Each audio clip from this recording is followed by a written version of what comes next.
Many Tesla investors think the number one most important milestone that matters to the stock in 2025 is full self-driving and robotaxi. Today, let's dive deeper into the timeline for FSD Unsupervised, Tesla's robotaxi launch, and the Cybercab ramp that will propel the stock. We've got a checklist of 25 milestones from now through the launch of robotaxi. Today, we get to talk with Yashu Sharma. He has a YouTube channel called Hit That Bid. He's an expert in analyzing Tesla fundamentals, and he has his own long-term modeling in addition to stock options, momentum trading analysis. Thank you, Yashu. Yeah, thanks for having me on. Excited for it. Let's start. Do you agree? Most important milestone next year is FSD and the launch of robotaxi? Well, it feels like that is the next leg, especially with the stock run-up that we've seen in the last little bit. This is the leg that, because obviously, to preface, Tesla has a lot of legs of their growth still ahead. Robotaxis is one of them. Bot is arguably even a bigger one to come. But in the more immediate future, yes, I would say so. With version 13 and it coming out and it now pretty much going wide release for AI4 cars, it's going to be something, and I think the market is starting to watch this a lot. You just have to look at Uber's stock price, for example, when version 13 came out and how Wall Street reacted to that stock price by selling it off, that you know that there's now all of a sudden some sort of incentives within Wall Street placed on FSD launches. I don't think, by the way, that was really the case up until version 12. So now I'm not sure if it's every dot release that happens from now. I'm not sure if it's every cool video or viral moment, but there's going to start to be more algorithmic trading when it comes to FSD, shorting legacy like Uber, propping up Tesla, vice versa on bad hits that I think we're going to start to talk about more and more here. But undoubtedly 2025, with the valuation that Tesla's at currently, all eyes are on robotaxi. Yeah, that's a very good point. I really appreciate you brought that up. I haven't even thought of it. So when you saw Uber fall, that means that there's some valuation being given to FSD 13, and we hadn't seen it previously. Thank you for that. That's a great observation. Just one little nugget to help us figure out, is FSD important or when does it become? Because a lot of people say it's nothing or virtually nothing until the date of a commercially paid robotaxi program. You're saying, well, there's something, and you can kind of see some of it. Okay, so let's take a look at this tweet, this post that Randy Kirk did. Thought it was great. He lists 25 things that will likely happen on the way to robotaxi launch. He said Tesla's blowing up everyone's estimates of what the stock would be at this time. So the key to the first leg and probably the part of the second leg of this rally is FSD and robotaxi. I've put together a kind of timeline or checklist of what will happen from now through the launch of robotaxi. Let's go through each of them. 13.3 goes wide to huge positive reporting in and outside the community. Remaining small issues are resolved. And then he says UN, EU, and China announced rules for autonomy and autonomous ride hailing. What's your thoughts on that list? Well, the China one will start first. We actually recently just saw China get actual smart summon. So they're finally on that stack that they need to be on to be able to get version 13 moving forward, version 12 even. If you look at Tesla AI's Twitter handle, they tweeted out what their expectations going into next year and the end of the year. And Q1 had that lined up with the EU and China getting FSD. I am not too particularly worried about that. I think a lot of people get very excited about China and FSD. Of course, that matters long term. But in the immediate term, I don't think it's something where Tesla's going to pilot something in China right away. I think where they're going to focus on is the US. We know as much. Actually, in fact, this week, Bloomberg reported the insider emails that were requested from the city councilors where Tesla's emailing them, asking about different requirements and whatnot. Right. So Austin or San Fran, obviously those types of cities. But the what we have to remember is there's going to be issues with every stack. Every stack is not going to be like, this is amazing and it's perfect and launch it. I think what Tesla will have to do right before they launch is something that a lot of people don't talk about. And what I think they'll do is they will geo-limit on the map on where the car will originally go. They'll have drop-off and pick-up zones designated in that city. And maybe this isn't even a hot take, but I think people think general autonomy solved, boom, let it free for all. I don't think it will be a free for all to begin with. And I think on top of that, they'll probably limit some hours that the car can drive. that doesn't mean those guidelines and those guardrails are going to be there forever. But I think for Tesla to launch a robotaxi, they could probably get away with doing that today. Let's be honest. If they limited, like for example, this is a high disengagement left turn. Let's just make sure that we navigate around it. For me personally, I have an AI 3 car or a hardware 3 car, aka 1999 version of a Tesla now. For me, the problems I have are almost always navigational related, or for example, like decision making on lane changes. I find it's something where it's like, come on, like you can't really make a left here in rush hour traffic. Just go around and make it from here. Or why are you changing lanes? It's 1 car faster, but this lane is going to have a bunch of lefties in it. So it's not necessarily like a safety thing. For me, it's a lot of my disengagements are a convenience thing. And I think with Tesla putting in those factors, of course, I think they can launch that within the next couple of quarters. I love it. I actually agree completely with you. And I think that people just continue, like you're saying, they assume that, yes, Tesla did design this to be, go anywhere.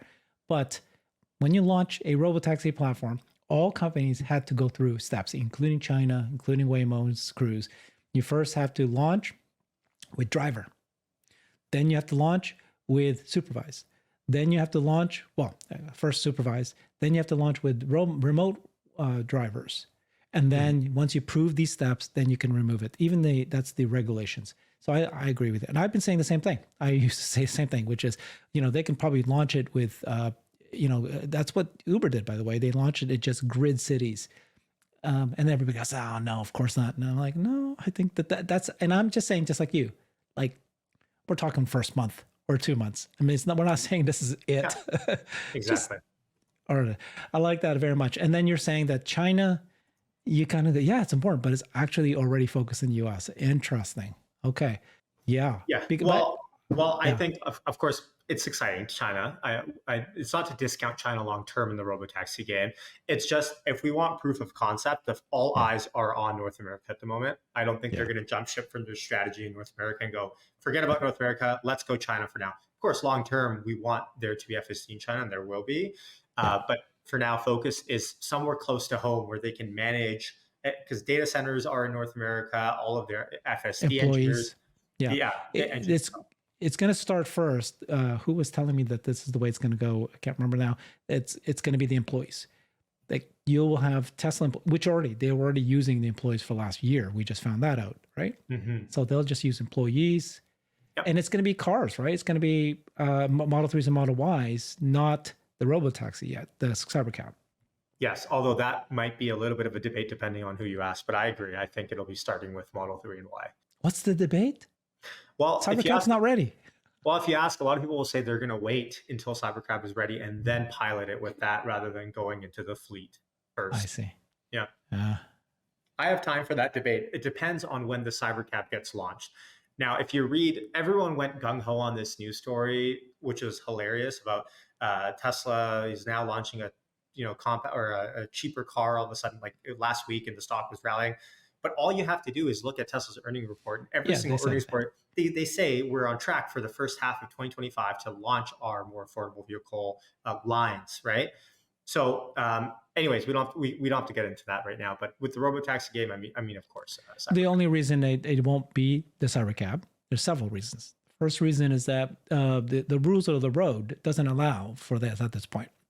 Unless you can convince a certain city, Palo Alto or Austin, to say, oh yeah, you can go ahead and no side mirrors, no rear window, no steering wheel, no pedals.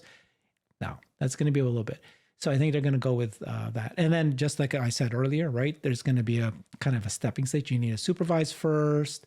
Once you prove that in the city, then you move on to remote. So I don't know. Yeah. His 4 is U.S. announces rules too. So you got the rules announced. Various states agree to rules based on the above. So some sort of rules, national rules. Tesla applies for approvals as necessary in all markets. FSD approved for sale in EU, UK, Australia, China. Okay, so let's break this down. This approval, a lot of people kept saying, hey, how is it possible that Tesla's going to be on track to do mid-year commercial robotaxi when they haven't even announced they haven't even applied for the state to give them the regulations approval. And Waymo took 2.5 years to get their first license, and then 4 months to get the second city. So how does this work? Well, I think what we found out was that Palo Alto, as a city, announced it in their city council, right? They said that, oh, by the way, Tesla asked us, they already have the license for Robotaxi for Palo Alto, and they can just use that license. And then you just mentioned that Bloomberg found some emails that Austin, employees of Tesla have already been communicating with Austin for these regulations. What's your thoughts on about these approvals that need to happen? Yeah, I don't think we need to spend much time here. Today we got some news that NHTSA is actually proposing their national program for vehicles with automated driving systems. Look, with Trump in office and a pro-business administration, the red tape that we worried about so much before, I think one way or another, with enough data, Tesla will find a way. Some city will let them for sure. Yeah, I don't see Tesla announcing at an earnings call that we're going to shoot for this particular day to do a commercialized robotaxi, and they hadn't already. Oh, we forgot. I should have called them for regulation approval. Exactly. It's like, exactly. It'd be very odd if they go, oh, I didn't realize. That's just. What do you think about this last one? FSD approved for sale in Europe, China, UK, Australia. Sure, why not? I mean, look, why not? Yeah, I mean, yeah, that's kind of a cherry on top. I mean, no offense, this is nothing against my fellow friends in Europe and Australia and China. Focus is not there for now. You solve it here, you can prove it out. All those markets matter, but really, But Yashu, you need to get FSD approved there so you can get the cars driving with it, so then you can get the training miles improved for that particular, laws and rules. 100%, but you need that simultaneously or concurrently with what you have going on in North America. They already have bit off more than they can chew. They're trying to solve it here first. I think once you have the recipe down of what you need exactly from supervised to unsupervised to get it launched, you first figure out that recipe, and then you take that recipe abroad. You don't necessarily start building that from scratch there right now and worrying about all the training data and disengagement data as much, maybe a little bit. Maybe you do train it up so you can sell it at least and make some monthly subscription revenue, and that's exciting, and we can talk about that. But from an unsupervised level, I look at it and I go, you solve it here first, you go from 0 to 1, and then you take that recipe and then you import it into other geos. You're making me think.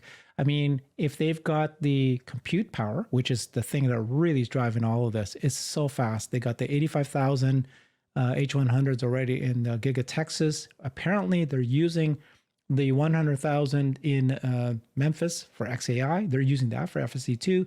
That's going to 200,000. There was announced just a few days ago that an XAI employee posted that they have the B200s already delivered.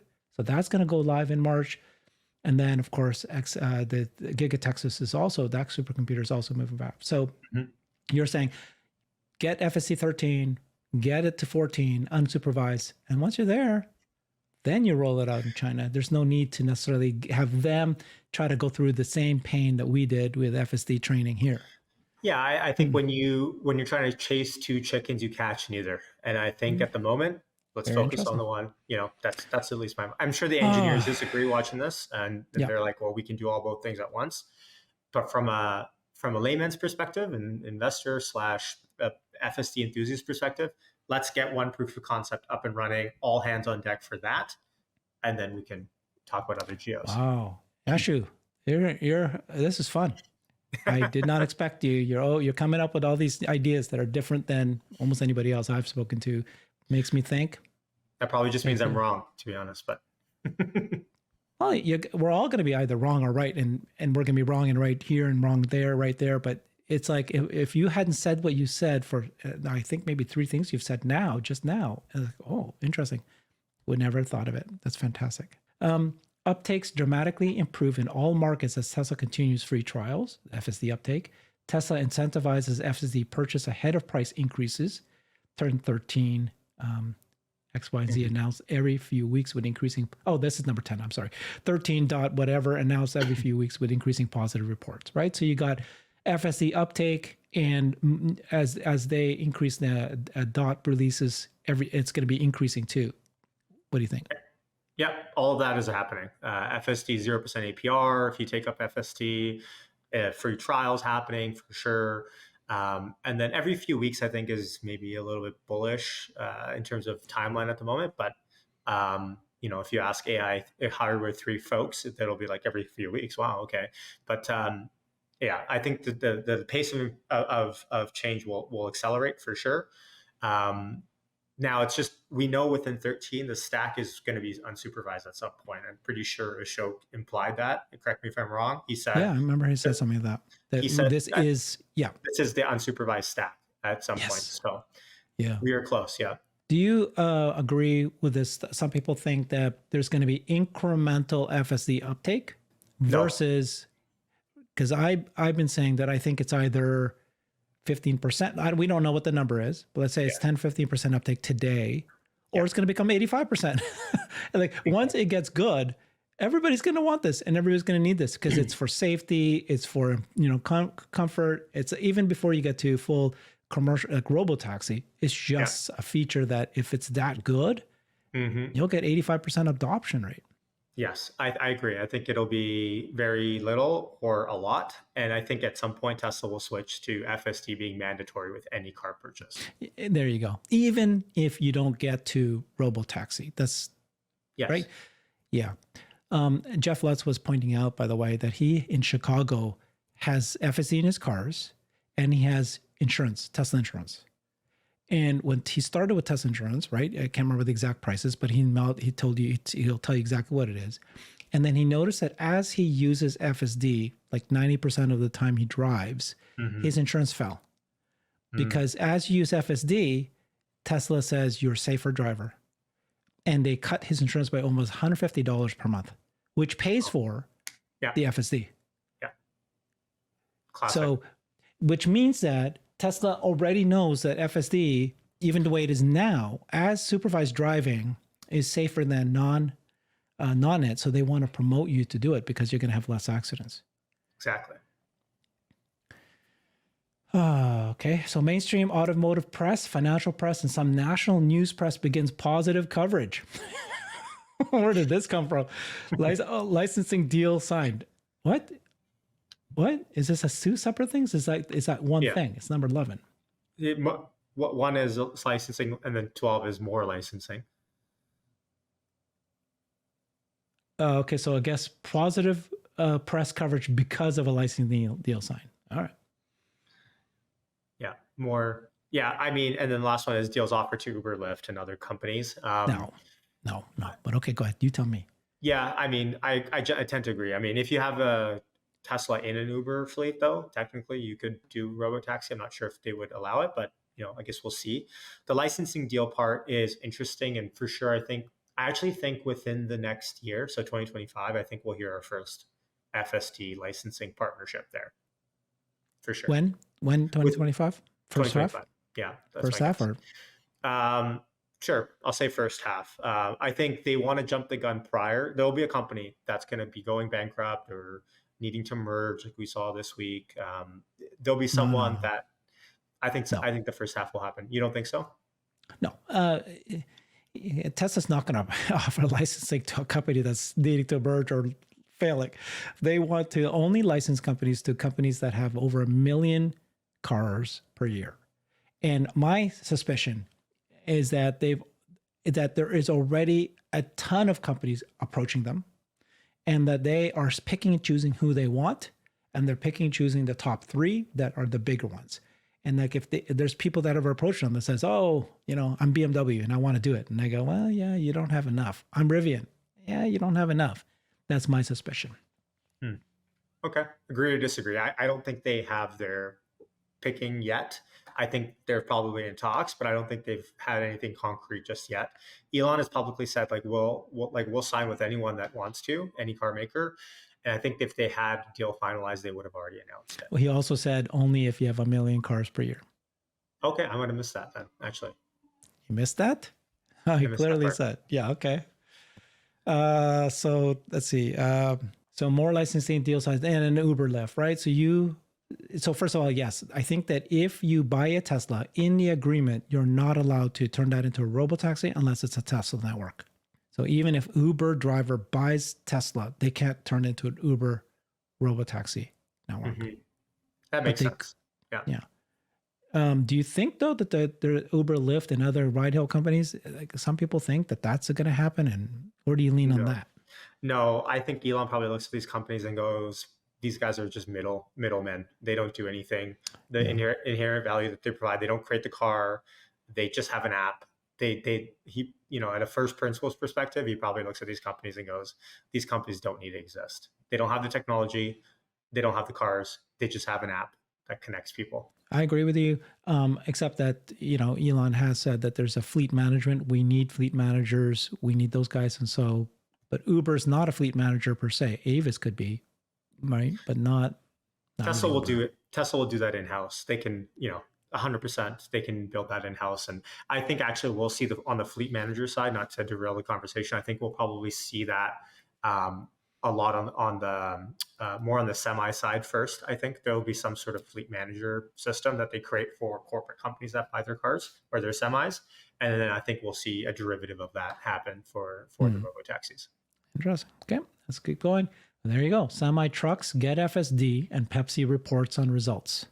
That's what you just said, I think. Unsupervised, but I mean FSD being semi trucks getting FSD is imminent. It's imminent. We already saw that they're being tested. It makes so much sense. If they already proven that FSD can be on a Cybertruck, they've already shown that it can be in different form factors. Unsupervised announced with major PR stunt. Elon goes coast to coast in the backseat or something. What do you think of that one? Elon has said he wants to do this with I think he said this like 2017 or something. He said there would be a Cybertruck coast to coast road trip or something. I don't think it'll be Elon. Let's face it, he might be a little bit too busy to sit around and go on a road trip and potentially have security risks everywhere he goes. But yeah, no, I think someone will do it. Maybe Mars will do it. Maybe Omar will do it. Honestly, someone will do it. And then roughly a month after unsupervised is announced, robotaxi event or PR stunt or something. I can see that. I can see that. I'm not sure if they'll do an event or a relaunch. I think they might just do a soft launch and actually just go and make it real. But sure. Yeah, for sure. They need to. It's a big deal. Unsupervised FSD. They need to make a big deal out of it. Announcement includes how Tesla will split revenues, how charging, etc. will work. Of course, it has to happen. Yeah, people know that. People need to know how the detail, all the logistics. 100%. Yeah. And so right now, are you on the camp that people think I've asked this question, when does the stock recognize, right? When do investors recognize the stock should jump?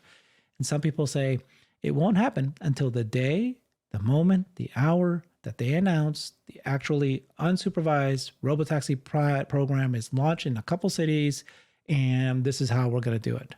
Mm-hmm. Yes, I think in the past I've answered you and said when the revenue is recognized or when the revenue hits the books. I think, the more I think about it, I think probably when the details of the program, when it becomes inevitable that, these are the splits. And then because that's the point where Wall Street will be forced, their hands will be forced to actually model this out. Up until now, they can model something, but they don't have to weigh it pretty heavily. But as soon as Tesla announces 70-30 split or whatever it is, and this is the this is the fixed cost per drive and all this stuff. It's the price that we're offering. And then they can go, oh crap, they're going to undercut, or they're the same price, or they're more expensive. And they go, okay, this is what's going to happen. Exactly. Did you see the latest report? So they showed the data between when Waymo came into San Francisco. Prior to November 2023, there was no Waymo. Lyft had 33% of the market. Uber had 66%. By the time that, the last month, Waymo now has the same as Lyft, 22% each. So Lyft fell by 30% and Uber fell by 1/6. So it just shows you that Waymo priced more expensive, drives slower, and yet almost took over. It's almost done for these guys. Wow. I know. Yeah. Which, what is not to sideways this question, but I always found it a little bit puzzling that Tesla wants to build the Cybercab to be super Mhm. cheap. Mhm. Because if you think about it, if you were to amortize the car's cost over the Yeah, next 10 years, I mean, it's if you meaningless. build, yeah, it's meaningless if it's 20K or 30K. Why not Hmm. build a 90K car or a super luxury level spec'd out car Oh, and then amortize it? Because it's going to be running for 10 years on the fleet. So at this point, your cost, like, why would anyone want to take a Waymo when they can take a decked out luxury Tesla? So I've always been a little bit puzzled with this yin yang. you're hurting me. Hurts me. You know this. I had a major bet with Alexandra and Jeff. You know this? No. No, and I lost this one. Okay. I won one big one. The big one was I said, "There's no way that Tesla's going to." They were both so convinced that Tesla will launch a human supervised robotaxi network first. So me and you drive Yeah. our cars, our Model 3s, pick up people, and like I'm the Uber driver. But instead of Uber, it's me driving the car. Yeah. Yeah. I said, no. Okay, I was right there. I win that one. But then they said, no, it's going to be a compact car with the butterfly wing drawers fitting only two people. I said, why? Tesla does not need, this is what you just said, right? Tesla does not to optimize for cost. Yeah. They need to optimize for experience. And I kept saying, oh, it's going to look like the London Cab. London Cab is kind of like a boxy thing, but you walk in there and there's so much space. You can lie down, you can have big screens, all that. I lost that one, of course. And I think the reason is because cost is the driver. The cost per mile is a driver. Yes. So, but I agree with you. If you amortize the cost of the car, it really it's like meaningless compared to the weekly. So, but anyways, it's apparently I lost. Apparently we lost it. Yeah, I know. That's why I was on your side with that, and that's why I was a little bit puzzled. Yeah. Sorry. Sorry. That was a dumb thing on my side. But yeah. So in 18, used Teslas disappear from the market. What do you think is going to happen there? That one's a little bit iffy because what about the AI3 cars? I'm already starting to feel a little bit of FOMO when I don't get updates on my 2021 Model 3. Maybe for newer model cars, I think there'll be FOMO to run through. But I think, this is assuming that Tesla's robotaxi will mostly run on AI4. I mean, I could be wrong on that, but I'm assuming that they're going to start with AI4 cars because the model will just work better on it. They'll probably run a lighter version on AI3, but the used car market will definitely get hot for Teslas on the newer stuff for sure. For sure, I agree. And then that he said right that we're going to update all cars if we can't work it on AI3, we'll just update AI4. And then Brian Wang was saying, well, if you think about it, just like we just said it earlier, at the end of the day, they're going to update all cars and they'll do it for free. Not only to AI4, they'll keep upgrading it to AI5 because once you get robotaxi going, what's the cost of $2,000 to try to update you for encouraging you to robotaxi for a certain amount of hours to cover that? It's like, right. Yeah. Done. Yeah. Let's keep going here. So you got Tesla order backlogs soar because obviously is it a demand driver? Tesla deploys 200 vehicles in one market for 30-day test run. Tesla allows private vehicles to offer rides in multiple markets. Yes. Yes, 200 vehicles sounds about right. 30-day test run. I think what they'll do is they'll do some sort of a white paper. Like Waymo did this recently, 25 million miles driven, and this percentage of DUIs less and less, vehicle run. I think they'll do some sort of a Tesla white paper case study to say to a municipality, like, look, this is what can happen in your city if you allow us to launch. And I think they'll use that to sell. And then allowing private vehicles to offer rides in multiple markets. I'm not really sure. I'm not really sure what that means necessarily here in 21. Do you know what that means? I don't, because we already know the markets. It's going to be California and Texas, and it's going to be very specific cities. Yeah, exactly. I don't know what he means by multiple markets. It's not like they're going to allow you to do this in Seattle. Ain't going to happen. Not yet. No. Reports by Tesla and others on various metrics. Yep. Tesla fills in with Tesla fleet as needed these markets. Yes. Sure. Yep. Large fleets allowed to start offering rides. I don't know what that means. Late 2025, Cybercabs enter the market. Late 2025. Hmm. Yeah. Well, I mean, I guess that tracks with Elon's timeline. He said volume production 2026. So, late 2025 makes sense for it to enter. Yeah. Um, you know, this whole, what's important here out of all these 25 points is that, to me, what's important is that it happens somewhere next year and the model gets proved out. I don't necessarily care too much if it's 50 cars or 200. I Right. don't even care if it's 2 or 3 cities just yet. I just need the 0 to 1 to prove out. And to be fair, as investors, what we really care about is honestly, by proxy, what Wall Street should care about. And at that point, when it goes from 0 to 1 in a city, Wall Street will have to go to their drawing books and go, okay, well, hold on. What does this mean in terms of undercutting the market? What does this mean for total addressable market? Because I think the number one mistake Wall Street makes with robotaxis is they look at Uber and Lyft's total addressable market and they say that's the size of the market. Well, if you're able to undercut the market, and then not only that, but you're able to give a superior product, that is the robotaxi in case of Waymo, case in point with Waymo, I think the total addressable market rapidly expands. I think ARC has the total addressable market for robotaxis at $11 trillion of a addressable market. So I think this total addressable market, though everyone looks at Waymo and goes, well, what about Waymo? They're launching in Tokyo. And again, all these headlines of training and stuff gets muddled. The scalability for Tesla to turn this on within a few short months, once they actually hit that threshold for unsupervised, it's going to be nutty. It's like pouring gasoline on a fire to the nth degree. That's what Waymo doesn't necessarily have. I think there'll still be a pocket for Waymo to run in certain areas, and I think they'll do fine with whatever investment that they have. But they'll never, in my opinion, get to the scale that Tesla's going to get to across the continent, and in terms of just vehicle, addressable market with vehicles as well. Yeah. Yeah, my daughter moved to LA, and so we did the calculation. Does she need a car? Or can we just use Uber all the time?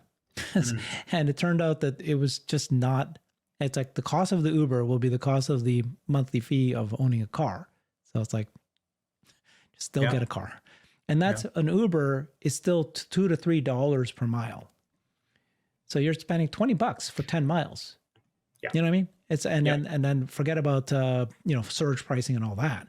But that's just too expensive. It's just not quite there.